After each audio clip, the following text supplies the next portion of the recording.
شئنا أم أبينا صفحة واتقفلت في تاريخ المحافظة الساحلية، وبنبدأ بيها صفحة جديدة من التطوير والعمران.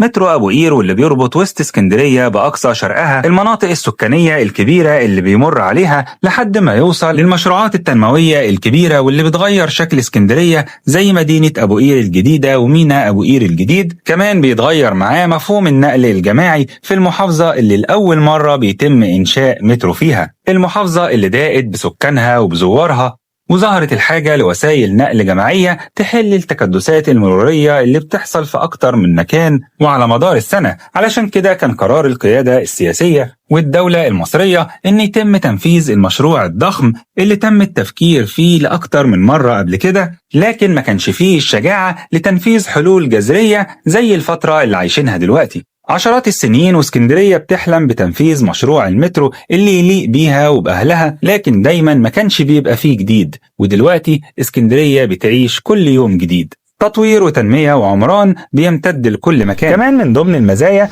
محور ملك حفني، واللي هيكون طريق موازي لكورنيش اسكندرية والشارع جمال عبد الناصر، أكيد هيحل أزمات مرورية كتير. المحور ده هيكون اتساعه وسع الشارع اللي موجود حاليا ومساحة المحلات ومساحة سكة القطر اللي كان عليها قضبان قطار أبو قير، وده في الاتجاهين، فأكيد هيحل أزمات مرورية وتكدسات على الطرق التانية. ما تنسوش تتابعونا علشان دايما تعرفوا كل جديد، وياريت تساعدنا وتشير الحلقة، يمكن حد يستفاد من المبادرة اللي عاملينها. أخوكم مراد محمود.